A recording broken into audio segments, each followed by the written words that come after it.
परम शांति। आत्मा 84 लाख योनि में जाती है, ये बिल्कुल सत्य है। लेकिन हर मनुष्य आत्मा 84 लाख योनि में नहीं जाती। जैसा कि हम जानते हैं कि शरीर को चलाती है आत्मा। आत्मा की शक्ति से शरीर प्राणमय होता है। तो जब आत्मा की शक्ति कम होती है तब मनुष्य आत्मा जीव योनि में, या कह सकते हैं 84 लाख योनि में जाती है।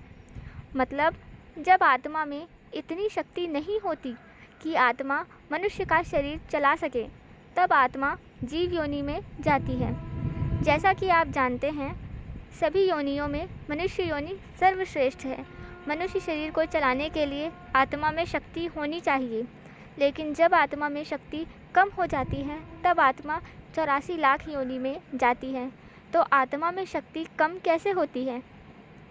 आत्मा में शक्ति कम होने की वजह है विचार, बुरा कर्म।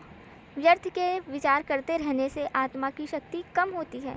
और बुरे कर्म भी बहुत प्रकार के हैं। मांस खाना, चोरी करना, धोखा देना, हत्या करना, ये तो सभी को पता है बुरा कर्म है। लेकिन इसके अलावा अहंकार, बुरा व्यवहार, किसी के मन को दुख पहुंचाना भी बुरा कर्म है। बुरे कर्म 3 प्रकार के होते हैं: मन, वचन, कर्म से किया गया कर्म। तो इस प्रकार बुरे कर्म और विचार से आत्मा की शक्ति कम होती है। लेकिन इससे भी मनुष्य आत्मा सीधे जीव योनि में नहीं जाती। धीरे धीरे कई जन्मों में आत्मा की शक्ति कम होती जाती है।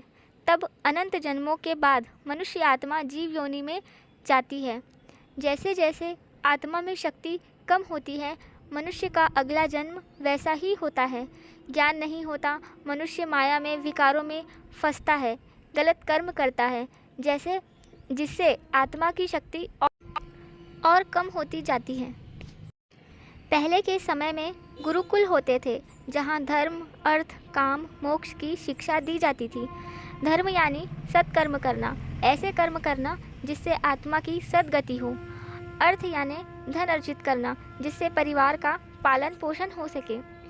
काम यानी विवाह के पश्चात गृहस्थ में रहकर संतान की उत्पत्ति हो, जिससे संसार आगे बढ़े। मोक्ष अर्थात 50 वर्ष की आयु के बाद मोक्ष के लिए पुरुषार्थ करना, यह वास्तविक शिक्षा है। आज केवल अर्थ और काम की शिक्षा दी जाती है, जिससे आत्मा में आसुरी संस्कार ही आते हैं। यहाँ 2 तरह की बात है: आत्मा की शक्ति कम होना और आत्मा में शक्ति आना।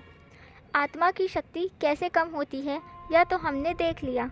अब आत्मा में शक्ति कैसे आती है?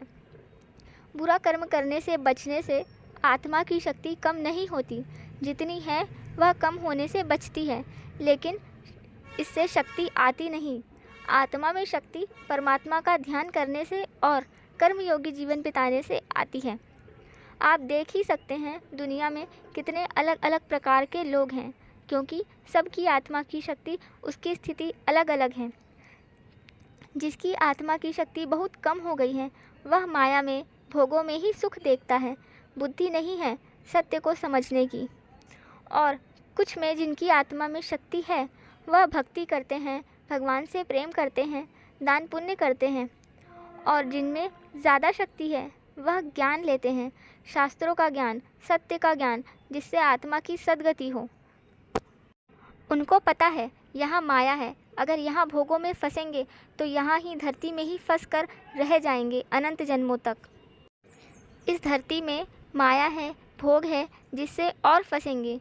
जिनकी आत्मा में शक्ति है, जो भक्ति करते हैं या जो ज्ञान मार्ग में हैं, वह जितनी ज़रूरत है उतने ही लोगों से संपर्क में आए। अधिक लोगों के संपर्क में आने से बचें। ये तमोप्रधान मनुष्य आत्माएं अच्छे लोगों को भी भोग में, माया में फंसाती हैं, जिससे अच्छे मनुष्य आत्मा की शक्ति भी कम होती है, वह भी माया में आने लगते हैं। आप देख ही रहे हैं आज के समय में धर्म की, ज्ञान की बातें करने वाले लोग बहुत कम हैं, ना के बराबर। धन संपत्ति, अपने सुख के लिए सोचने वाले, दूसरों का बुरा सोचने वालों की संख्या 99% है। सिर्फ इतना याद रखें, सच्चा रिश्ता केवल परमात्मा से है, उनसे ही शक्ति मिलेगी, वही परमपिता है। तो हमने देखा कि आत्मा की शक्ति किस प्रकार कम होती है और आत्मा में शक्ति किस प्रकार आती है। जब आत्मा में शक्ति आती है कर्मयोगी जीवन बिताने से, परमात्मा का ध्यान करते रहने से, तो आत्मा की सद्गति होती है। उसका सूक्ष्म शरीर हल्का होता है। वह मृत्यु के पश्चात ऊपर के लोक में जाती है, धरती लोक से मुक्त हो जाती है। और जिनकी आत्मा की शक्ति कम होती जाती है वह धरती में ही फंस कर रह जाते हैं। कभी भूत योनि में या कर्म बंधन की वजह से बार बार धरती पर ही जन्म लेकर आते हैं। मोह विकार कई कारण हैं। ये आत्मा की शक्ति कम होने के ही लक्षण हैं। और जब आत्मा की शक्ति बहुत कम हो जाती है, जब मनुष्य का शरीर चलाने के लायक आत्मा में शक्ति नहीं रहती, तब आत्मा जीव योनि में चली जाती है। और एक बार जब जीव योनि में आत्मा चली गई तब उसका बाहर आना नामुमकिन है, बहुत ही मुश्किल है।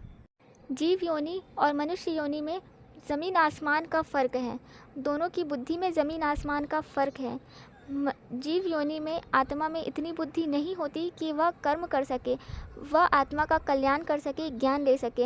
ये केवल मनुष्य योनि को ही अवसर मिलता है कि वह आत्मा का कल्याण कर सके, ऐसे कर्म करे कि उसकी सद्गति हो। जैसे जैसे आत्मा में शक्ति और कम होती जाती है, वह और कम योनि में जाती है। अंत में आत्मा एक कीटाणु सूक्ष्म जीव तक बन जाती है। जैसे कहते हैं कि पेड़ में भी जान होती है, लेकिन उसका फल तोड़ने में पेड़ को दुख नहीं होता, क्योंकि मनुष्य आत्मा में पेड़ की आत्मा से लाखों गुनी ज़्यादा शक्ति होती है। तो पेड़ की आत्मा में मनुष्य आत्मा से लाखों गुना कम शक्ति होने की वजह से उसमें बुद्धि नहीं होती।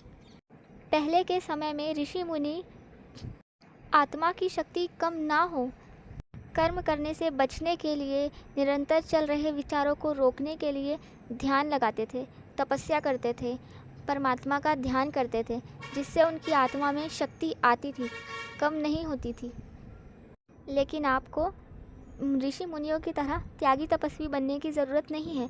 आप गृहस्थ जीवन में रहते हुए ही श्रेष्ठ कर्म करें और परमात्मा को मन से याद करते रहें, परमात्मा की याद में रहें, तो आपकी आत्मा का कल्याण होगा। परम शांति, परम ज्ञान, बापूजी दशाधाई पटेल से। धन्यवाद।